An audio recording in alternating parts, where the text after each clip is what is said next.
Jo soc en Josep Maria Trias i Folch i soc dissenyador gràfic, en aquests moments jubilat, perquè, esclar, dels Jocs del 92 al 2022 han passat 30 anys i jo, en aquell moment, el 92, tenia 42 anys. Però considero que soc un dissenyador afortunat. Primer perquè soc un barceloní, nascut a Barcelona, a l'any 48, en plena postguerra civil, i de seguida se'm desperta un afany i un interès pel dibuix, pel disseny, per les lletres, pels colors, no parava. Era quasi una cosa quasi obsessiva. Esclar, no hi havia televisió, no hi havia jocs d'ordinador, no hi havia res de tot això.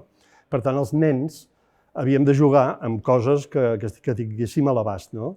Els quaderns, i llavors de seguida els pares s'animaven molt i et compraven quaderns, i et compraven llapisos i començaves a fer. Jo vaig créixer i cap als 17-18 anys vaig decidir que el que m'interessava era el disseny i per tant me'n vaig anar a l'Escola de Belles Arts i a l'Escola d'Arts i Oficis primer i vaig veure que allò tampoc anava massa per mi, que allò eren unes escoles que no estaven molt dedicades al disseny i per tant ho vaig plantar tot i em vaig dedicar al disseny. Vaig poder treballar amb en Pla Narbona, que era un gran dissenyador de Barcelona, amb el qual vaig aprendre moltíssim, molt més que en una escola. Això són paraules d'ell. Em va dir, no sé per què vols anar a una escola, si el que aprendràs aquí a l'estudi és molt més del que pots aprendre en una escola. Això era una mica un problema, un problema familiar, un problema, no, sí, no el deixis, no. Però jo, vaig fer un examen d'admissió a Belles Arts que és molt difícil de dibuix, que poca gent el passa, i jo em vaig presentar i el vaig aprovar a la primera, i el qual va ser també un impuls molt gran per mi i per la meva autoconfiança, diguem, no? De seguida vaig entrar en contacte amb dissenyadors, amb gent jove i tal, i de seguida vaig veure que en el món del disseny gràfic, que era el que s'acostava més al que jo sabia fer, que era dibuixar qualsevol tipus de cosa, lletres, personatges, cowboys, senyores, senyors, gossos, gats, tot el que se'm posava pel davant, i el que jo tenia a la imaginació, perquè una cosa és el que veus, l'altra cosa és el que tu veus dintre teu, en el teu cervell. El cervell més el cor, més les teves mans, fan aquest circuit que és fantàstic, que després et permet fer altres coses. Bé, jo cap als 20 anys vaig descobrir que els Jocs Olímpics era un gran aconteixement.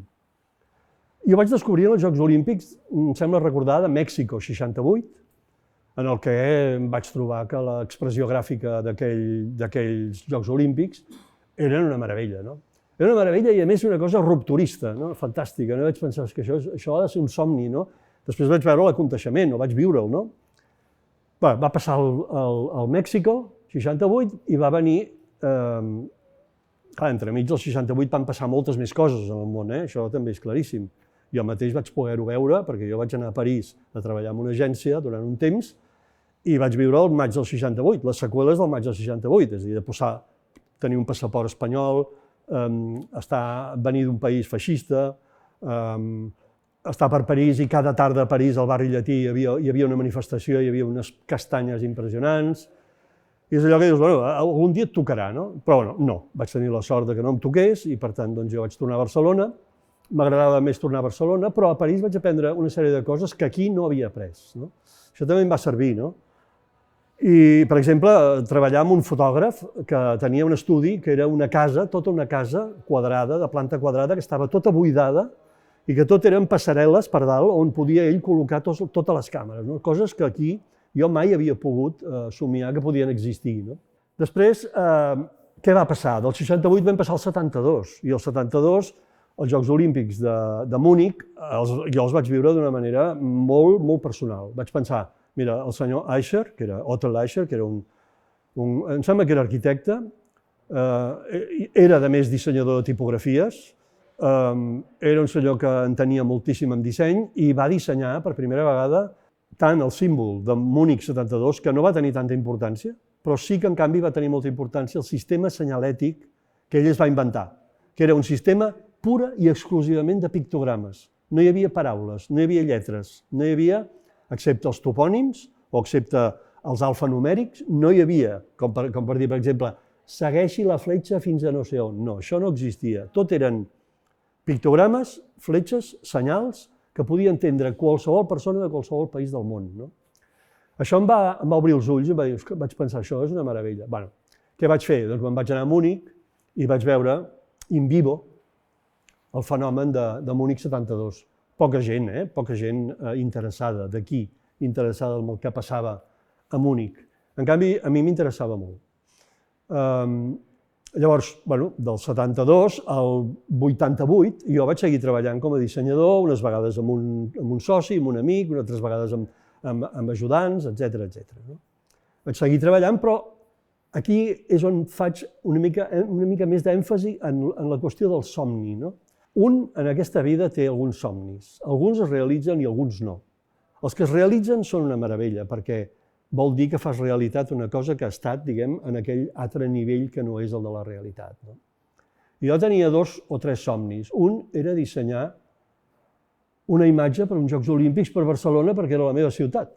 Jo pensava, si dissenyés alguna cosa tan important, m'agradaria que fos per Barcelona. I vaig saber que Barcelona havia optat als Jocs Olímpics abans de la Guerra Civil, just abans de la Guerra Civil. I per tant vaig pensar, Barcelona ja tenia un esperit olímpic, i vaig començar a descobrir coses. Bé, va arribar un moment que va arribar la candidatura de Barcelona. Barcelona va presentar una candidatura pels Jocs Olímpics, molt bé. Jo vaig ser convidat com a dissenyador al concurs pel disseny gràfic de la candidatura. No vaig guanyar, vaig quedar en segon lloc. En primer lloc va quedar l'Amèrica Sánchez, que va fer un logotip molt maco.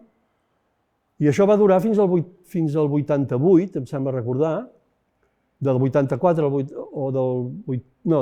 sí, 3 o 4 anys abans, no sé, una cosa així.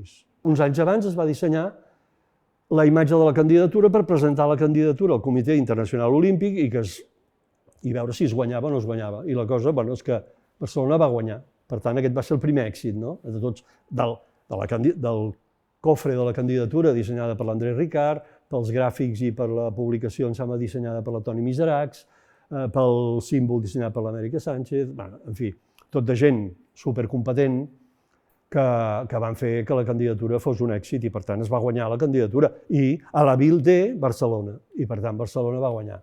Esclar, a partir d'aquell moment no ho teníem molt clar, que aquella imatge amb la qual s'havia guanyat la candidatura no era la que servia pels Jocs Olímpics, sinó que n'hi havia d'haver una altra.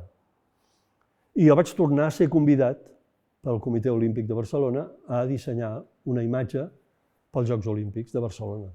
La imatge dels Jocs, no la imatge de la candidatura, la imatge dels Jocs de Barcelona. Molt bé, doncs em vaig presentar i vaig guanyar. I, per tant, va ser una de les alegries més grans que he pogut tenir, tant en el terreny professional com en el personal, inclús, perquè és una cosa que ja saps que més que això no pots arribar. I, per tant, allà hi ha una mica un tope d'altura, com si un vol fer un 8.000 o un 9.000, ja no n'hi ha més que 9.000 o 8.800, no sé què, Vull dir, doncs això és una mica el mateix, no? Tens la sensació d'haver arribat a dalt. I després haver-hi arribat amb una gran unanimitat des del punt de vista del jurat, que era un jurat completíssim, o sigui, un jurat extensíssim, que estava format per gent representant de totes les agrupacions, associacions de dissenyadors, de pintors, de publicistes, de tot. O sigui, tothom estava allà. I tothom va adjudicar el meu projecte, realitzat juntament amb el meu equip. Evidentment, això s'ha de dir sempre, que una imatge sempre la fa un dissenyador, però té darrere un equip que l'ajuda a realitzar tot allò que vol realitzar i arribar a bon port. Esclar, jo, en el plec de condicions del concurs pels Jocs Olímpics, hi havia una clàusula que deia com havia de ser aquesta imatge. Havia de ser barcelonina, mediterrània, no sé, acollidora, tot el que creiem que era Barcelona. Però, esclar, n'hi havia una altra que era lliure, que deixava una aplicació lliure.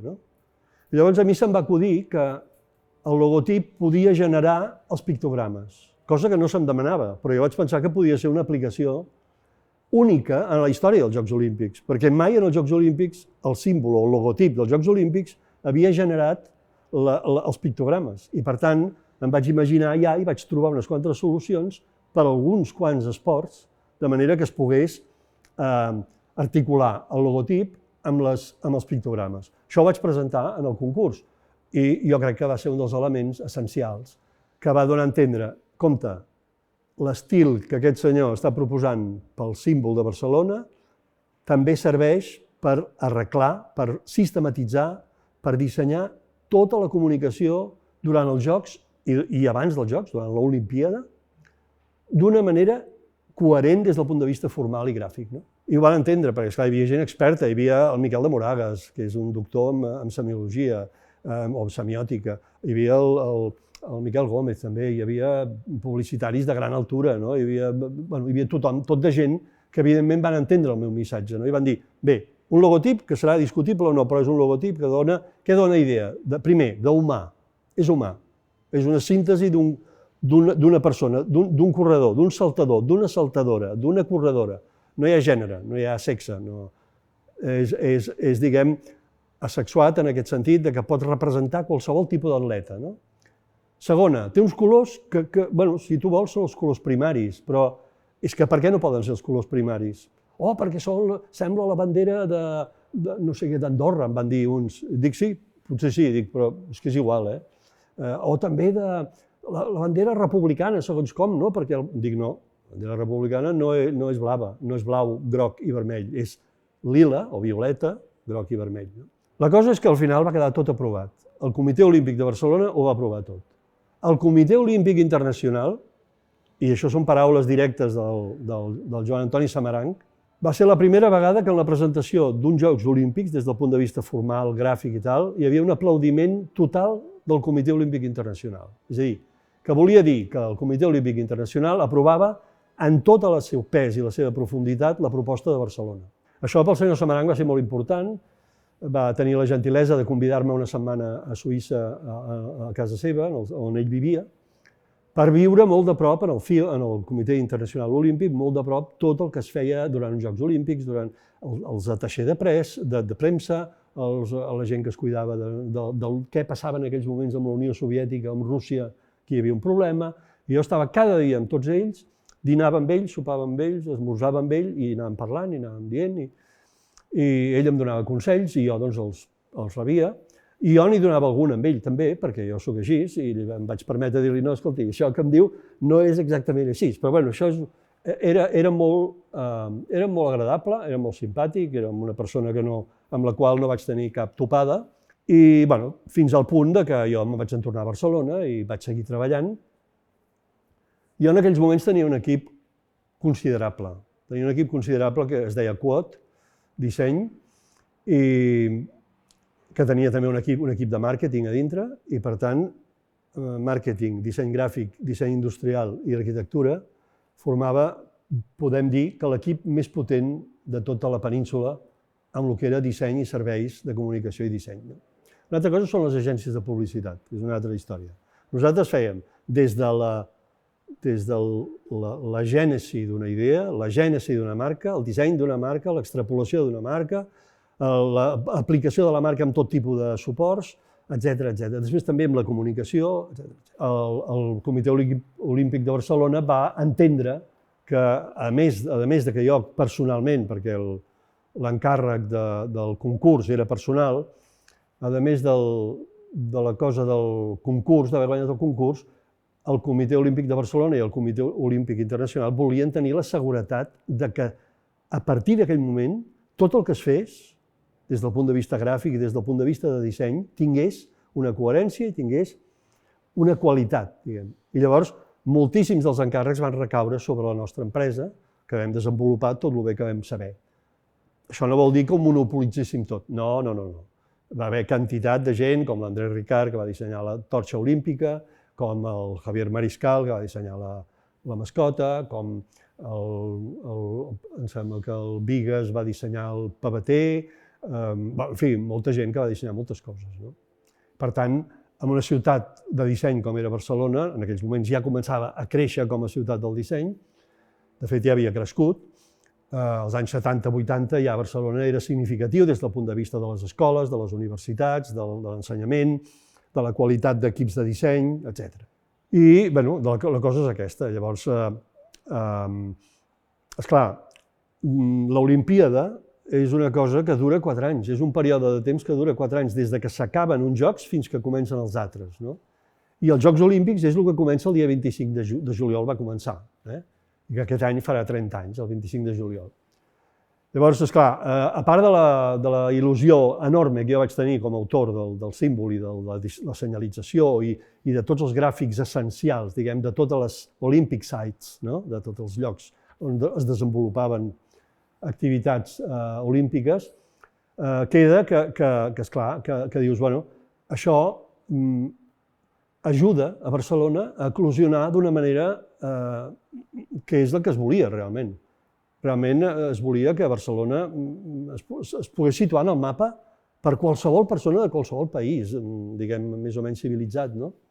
I jo crec que es va aconseguir, perquè va ser l'inici de la globalitat en la que Barcelona va irrompre amb una qualitat de disseny i de comunicació i d'aconteixement com pocs n'hi havia hagut. Bueno, els del FIO i els del COP van dir que eren els millors jocs de la història, no sé, ara ja estem molt lluny de tot allò, no? Però potser sí que en aquells moments eren els millors jocs de la història, no? I per tant ens n'hem de sentir orgullosos i hem de sentir-nos orgullosos també que Barcelona, com a ciutat, pogués gaudir d'aquest impuls tan important en l'aspecte urbanístic, en l'aspecte arquitectònic, en l'aspecte de la recuperació de la ciutat, en l'aspecte de la neteja de la pròpia ciutat. Bueno, ja sé que entremig també va haver copets polítics, de gent que va ser empresonada preventivament, això és molt lleig, no m'agrada gens, però va ser així, no? Per què? Perquè Barcelona també eren els Jocs de la Llibertat, no? O no? Sí, almenys un dissenyador democràtic pensa sempre en que les coses han de ser democràtiques i han de ser lliures, no? I no poden estar constrenyides o constrenyudes per enlloc, no?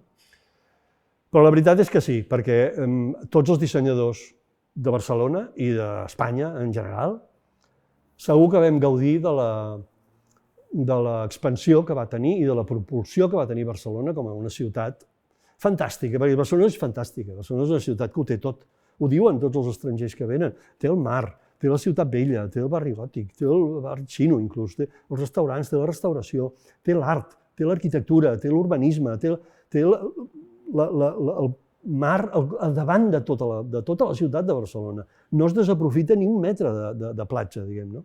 Té el Tibidabo, té un parc natural fantàstic, no? Potser és el problema de Barcelona. Jo no soc urbanista, però sempre he pensat que Barcelona està tancada per dos llocs, no? Una per Collserola i l'altra pel mar. No pot créixer en el sentit vertical, ha de créixer en el sentit horitzontal, no? I el créixer en el sentit horitzontal és quan Barcelona es va fent llarga i no saps ja, diguem, inclou tots els municipis que es posen al seu abast, no? O sigui, passa per damunt, no? I resulta que l'Hospitalet està enganxat a Barcelona i tal, i que per l'altre costat Espluga, Sant Just, no sé què, també està tot agafat, i per l'altre costat Badalona també ja està enganxat amb... En fi, la veritat és que l'experiència dels Jocs ha sigut una gran experiència per tothom qui ha participat. Crec que tots, des dels voluntaris, des dels mateixos directius, recordo amb molt de carinyo, per descomptat, el Pasqual Maragall, el Josep Miquel Abat, en fi, em deixaré noms, perquè no me'n recordo de tots i no em venen tots a la memòria, però el carinyo, vull dir, la complicitat amb la que s'expressaven respecte a totes les coses que anaven fent i que totes passaven per notari. Cuidado, que això és una cosa que sap poca gent, però era molt divertit perquè nous pictogrames, nova firma notarial, nous pictogrames, anaven dissenyant a mesura que anaven fent, no? I també recordar molt especialment el Toni Sorell, que és un mallorquí que estava treballant amb mi en aquells moments i que era el que recollia les meves guixades per anar després muntant els diversos pictogrames olímpics, no? El Tomàs Capdevila, la Teresa Hernández, l'Elisa Coca, en fi, moltíssima gent que estava a l'estudi, en Joan Bramona, per favor, que va ser el que també em va ajudar a acabar d'ajustar el logotip, perquè estàvem filant molt prim, és a dir, no podia caure, però havia de volar, però no podia estar quiet, havia de, no sé què, els braços, no sé com, el cap, no sé què.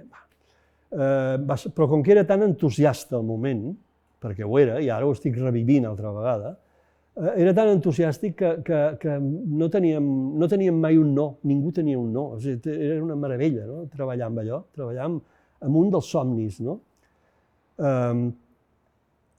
I la veritat, després pel món, és a dir, he tingut ocasió d'estar al Japó, de treballar per ells, que em demanessin que fes alguna cosa per a una empresa que vaig treballar, que s'assemblés bastant a lo de Barcelona, perquè això jo els vaig dir, no, escolta, jo proposo això, no, pot ser, bueno, tot això en japonès, no?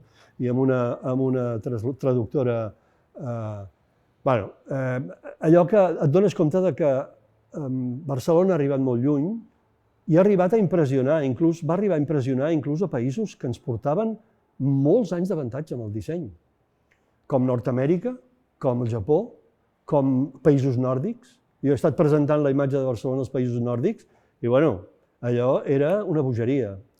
I, en canvi, un no s'ho plantejava si ho era o no ho era, no? Però, en canvi, resulta que sí que ho era, no?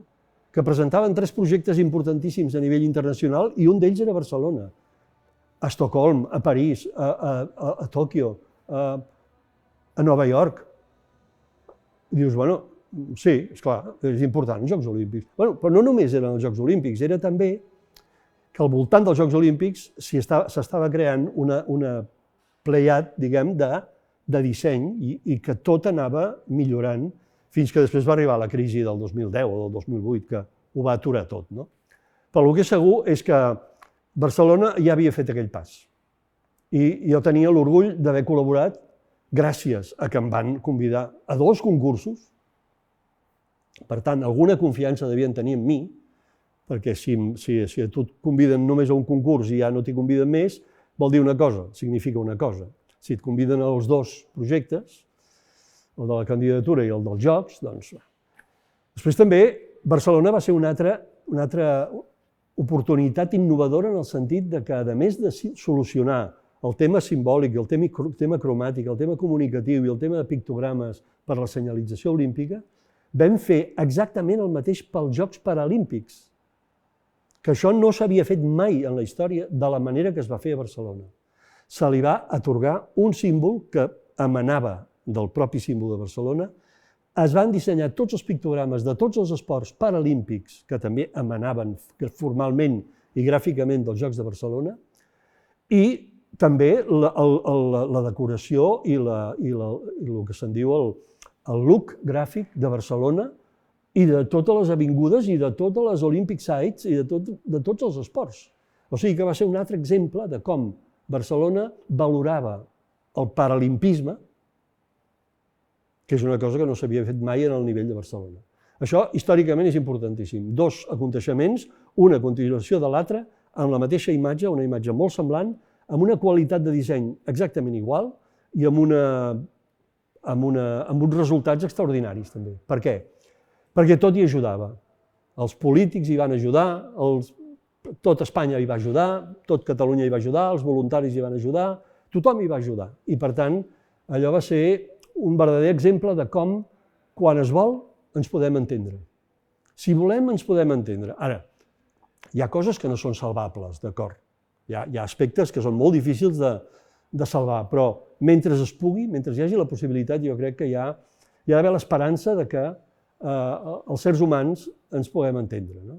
I els Jocs Olímpics són un aconteixement d'aquest tipus, és a dir, el que vol és reunir a tothom qui estigui interessat en l'esport, reunits internacionalment per competir amb esports que a l'època dels romans els que guanyaven una medalla eren elevats a la categoria de déus. Això no és broma.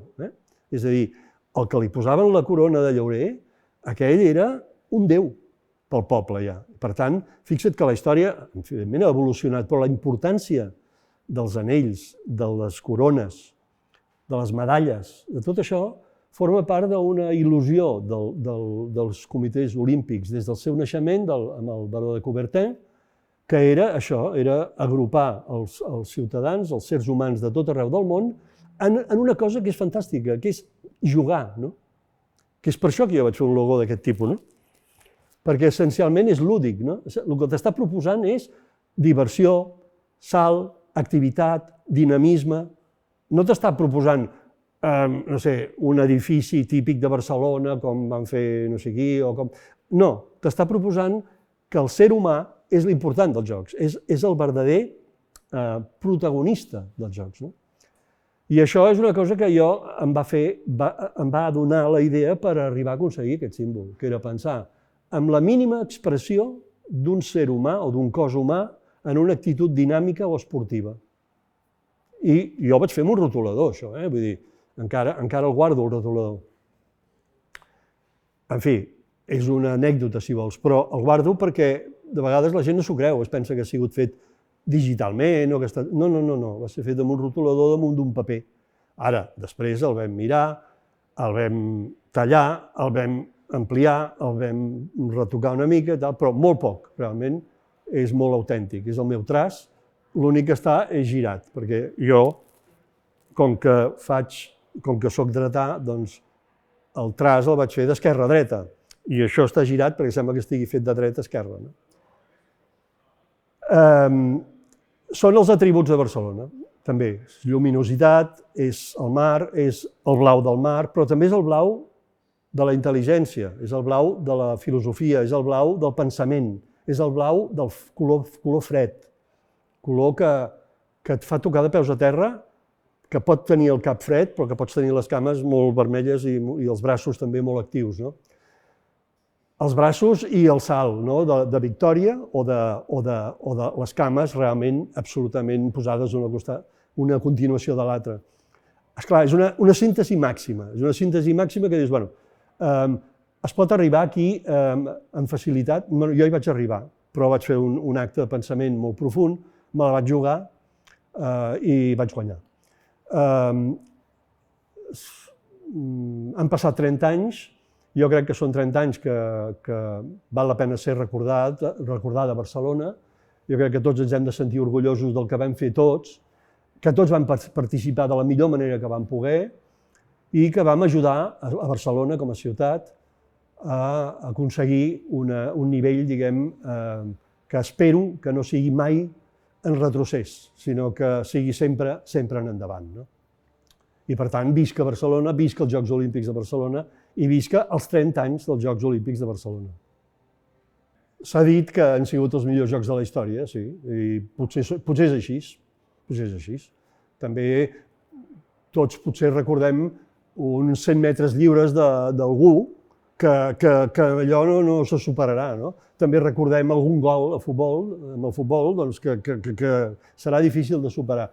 Jo crec que Barcelona és una ciutat, com tantes, però sí que ho és, Barcelona, és una ciutat eminentment artística. O sigui, Barcelona,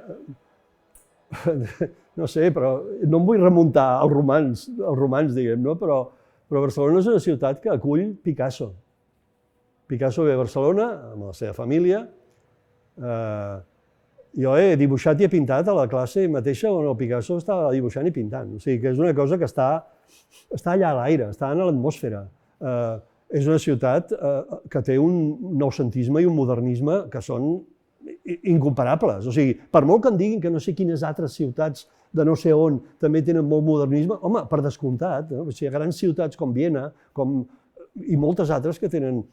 Però el modernisme de Barcelona, tenim Gaudí, és que no podem oblidar que Gaudí és la persona que coneix tothom en aquest món. Tothom el coneix. Tu pares al mig de Tòquio algú i li dius, i li fas entendre que si coneix Gaudí, diu, sí, Gaudí, únic, esclar, únic. O sigui, no hi ha ningú com Gaudí. No hi ha ningú que hagi arribat al nivell d'arquitectura, de creativitat, de reunió, diguem, de diversos artesans per arribar a fer els vitralls, per arribar a fer la pedra, els picapedrers. Gaudí era un geni. O sigui, Gaudí, Dalí, Picasso, Miró, Casas, i puc continuar fins a no parar. És a dir, l'art està present en la ciutat. El que passa que Barcelona estava com enfosquida. La Guerra Civil va silenciar moltes coses. Això s'ha de dir, és així. Va silenciar, i no vull dir moltes de les que va silenciar, que em van tocar de rebot a mi. Però la Guerra Civil va silenciar moltes coses i va enfosquir Barcelona.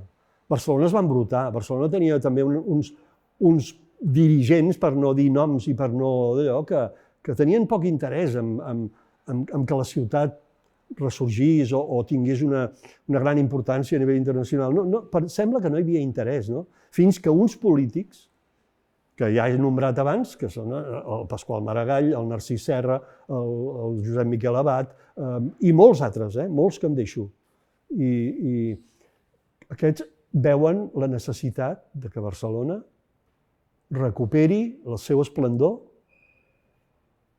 amb un aconteixement de tipus internacional, no amb un aconteixement local, amb aquell aconteixement al qual ja havíem optat l'any 36, si no recordo malament. I jo crec que ho van fer molt bé, ho van veure molt clar, van dir, és que Barcelona estem preparats. En aquell moment ja hi havia també, cuidado, des de l'arquitectura, l'urbanisme, el disseny, les escoles de disseny, totes havien crescut, havien millorat moltíssim l'impartiment de classes, la docència, els professors, els professionals posant-nos en les escoles a ensenyar tot allò que sabíem, tots, des de a l'escola Eina, a l'escola Elisava, a l'escola d'Arts i Oficis, a l'escola Bau, a l'escola... totes les escoles de Barcelona. Grans escoles a Barcelona. Per què tantes escoles de disseny a Barcelona? Perquè Barcelona és una ciutat que sempre ha cregut en el disseny. Perquè encara que Gaudí pugui no ser vist com un dissenyador, Gaudí va ser el gran dissenyador des del meu punt de vista. I Cerdà va ser el gran urbanista, arquitecte i urbanista sobretot. Barcelona era única, tenia un eixample que era únic. Urbanísticament parlant era únic. Per tant, entre l'urbanisme, l'arquitectura, el disseny industrial, mare de Déu, aquí tenim un setrill que és del senyor Marquina, que el fan servir per tot arreu del món i ningú ho sap, no? O un cendrer de l'Andrés Ricard, que es diu Copenhagen, que era apilable i que tots els que érem fumadors en aquella època disfrutàvem de les prestacions del cendrer. És que no era broma, no? Hi havia una sèrie d'objectes, mobiliari, els arquitectes dissenyant mobiliari, els dissenyadors industrials també dissenyant mobiliari o dissenyant objectes de la llar. I, bueno, també miràvem a fora, sí, estaven tots enlluernats pel Dieter Rams a Alemanya dissenyant tot lo de Braun.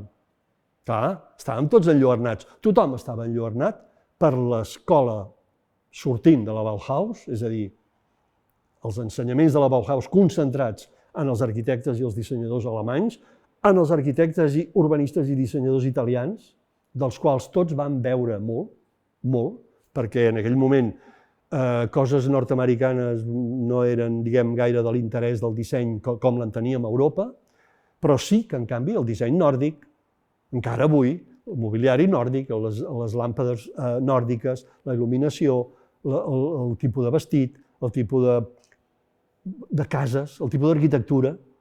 Mare de Déu, el Mies van der Rohe va ser el que va haver de dissenyar-nos aquí el pavelló de la República, no? Per què? Perquè Catalunya i Barcelona ja sabien que hi havia uns arquitectes que venien del racionalisme centreeuropeu que eren fantàstics, no? Clar, se'n podria fer tot un... Bueno, ja existeixen llibres i manuals sobre això, però jo el que vull dir és que Barcelona sempre havia tingut aquest esperit artístic, creatiu, capdavanter, sempre. Per Espanya ho diuen, no, és que en Catalunya sois diferentes, de esto sabéis mucho. I era veritat. Feien feina per totes les autonomies, treballaven per Galícia, treballaven pel País Basc, treballaven per Madrid, treballaven per Múrcia, treballaven per tothom, per les Illes Balears, inclús. O sigui que Catalunya sempre ha sigut vista, i Barcelona com a capital ha sigut vista com a... Ara, cuidado, també diguem-ho tot, a tot arreu de Barcelona, a tot arreu de Catalunya i a tot arreu d'Espanya i a tot arreu del món hi ha bon disseny. Una altra cosa és que ens agradi més o ens agradi menys, els filtres, diguem, de la qualitat del disseny poden ser molt particulars de cada lloc. Però la veritat és que el disseny ha deixat de ser una mica la ventafocs oblidada de la piràmide, diguem, que a dalt de tot hi ha els urbanistes, els arquitectes, i després venen els dissenyadors industrials, i després venen els interioristes, i després venen no sé qui, i a baix de tot, a la base de la piràmide, són 30.000 dissenyadors i dissenyadores gràfiques, perquè, a més, amb la irrupció de la dona en les professions habituals, hi ha milions de dissenyadors i dissenyadores gràfiques que estan esperant el seu projecte, el projecte de la seva vida o la manera de poder projectar per guanyar-se bé la vida, que és això, no? I jo també en soc conscient que en aquell moment n'hi ha que em diuen, no, però és que en aquell moment éreu molt pocs, i és clar, no és veritat que fossin molt pocs, eren bastants. El que passa és que un ha de tallar per algun lloc quan ha de seleccionar. Una selecció no pots agafar tothom perquè no seria tal selecció.